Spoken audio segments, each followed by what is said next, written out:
Hi everybody, I'm here with Beredugo and we're going to be talking recruiter enablement. So Emmy, thank you for taking the time to join me. It's good to see you again.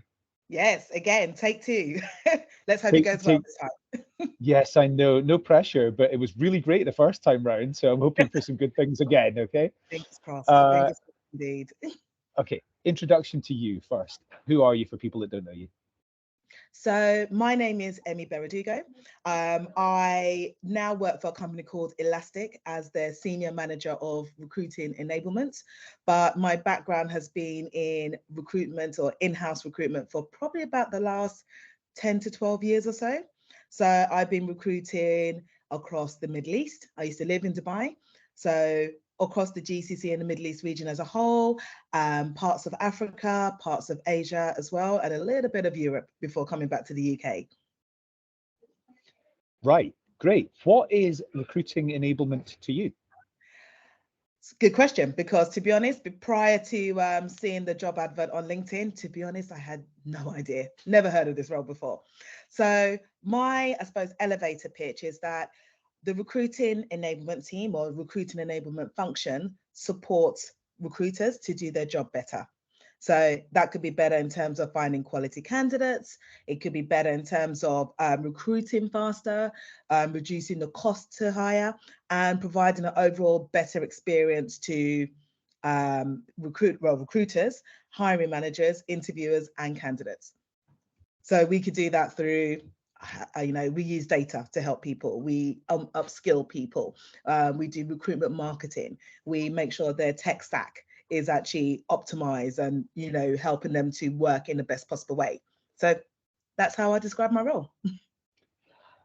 I know that that what you're doing just now, you've described it to me as a lot of the things that you do now are things you have done in previous roles, but it's really concentrated. And I think you described it as like it's all the most fun things that you did in previous roles, all concentrated in this one area. Absolutely.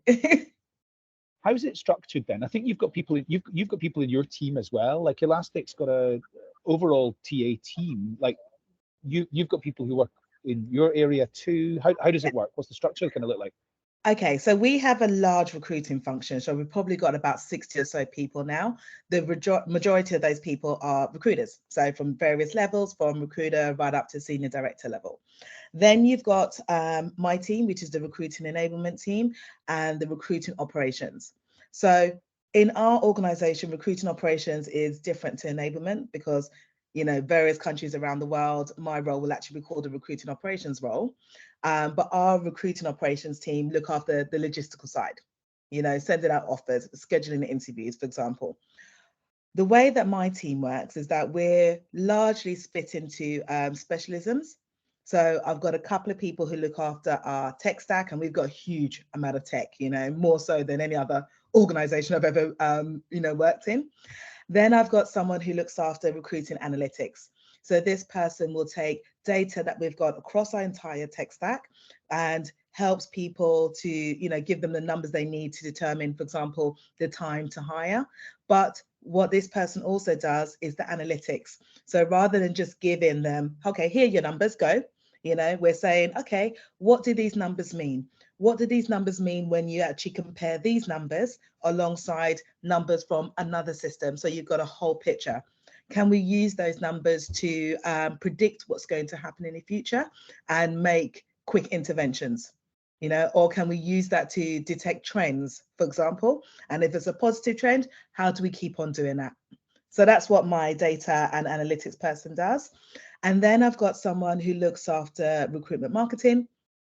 And so this person actually has a broader role, looks after recruitment marketing and helps to, those tactical measures to actually bring in candidates into our database and to the top of funnel. They look after that side of things, as well as the onboarding of new people who join the organization.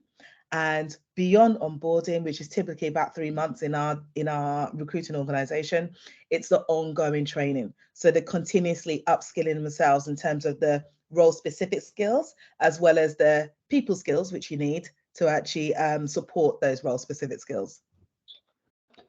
Okay, so I'm guessing that you don't have an awful lot of limitations put upon you in terms of what you can get involved in. I'm assuming that you're like a free free range sort of that's something that you need to do something about. And I imagine that some of what you're doing is working on solutions where people in the TA team have said this isn't great. I imagine that you're also looking externally at what's other good ways that people are doing things and looking for inspiration outside. So how do you balance all of that? Well, if I talk to your first point where you said, do I have free reign? Absolutely. And that's one of the things that I absolutely love about this job, because I always describe myself as a bit of a fixer.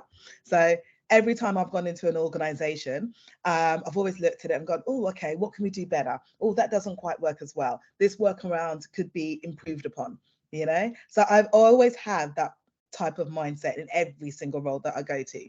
So now that my role is purely enablement, and I'm working for Elastic, the great thing about my organization is that I do have that free reign. You know, I can let loose. I can go, right, okay, what can we do here? Let's be creative.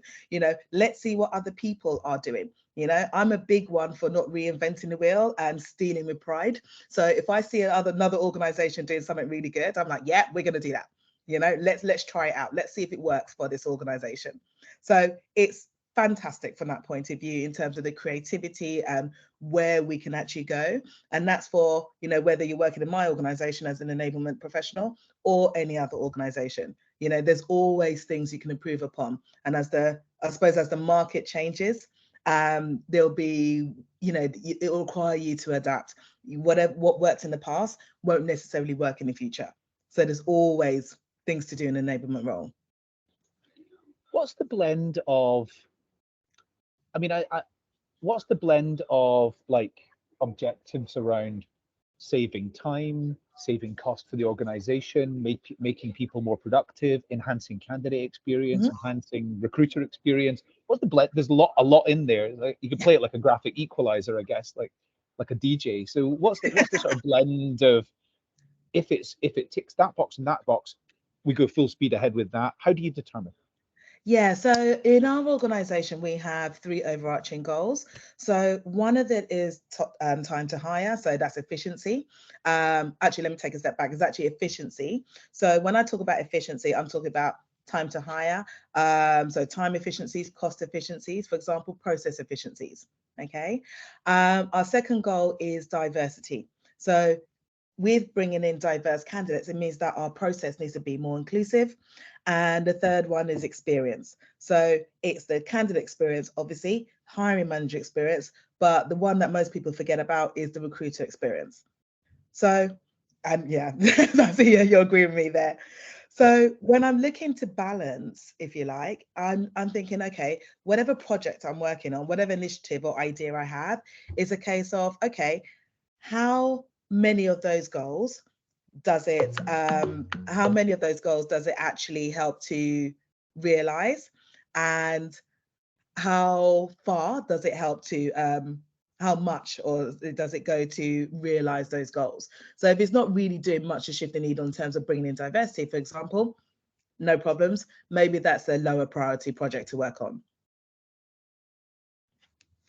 Got it. Okay. And I guess the last one that I wanted to ask about is like, are there specific um, are there specific things that you're looking for in terms of that's a repeatable process, so we can work hard on that. That's something we can create a template for, so we can work on that.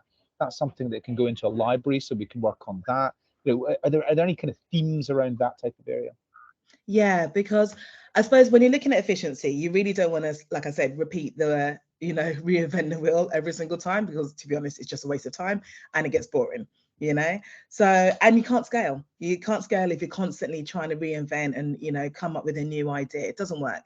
So, yes, as much when we have things in place, we're thinking about, okay, as we grow as a business, will this process grow with me? Can this process adapt with our growth, or, you know, in terms of numbers, or in terms of, you know, kind of industries we're going to, or etc.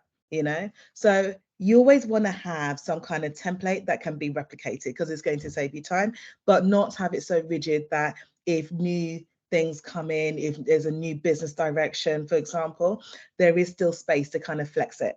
So that's pretty much how I kind of balance it from that point of view. Got it. Because in some organizations, they would template absolutely everything, and the recruiters are literally just press that one, press that one, press that one, and the job's done.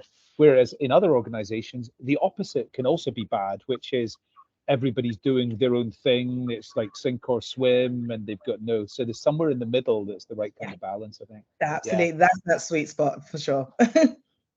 Emmy, I've really loved talking to you. Thank you very much for giving us some of your insights, and I know that people are going to really enjoy listening to this. So yeah, my thanks, and see you soon. Thank you very much. Cheers.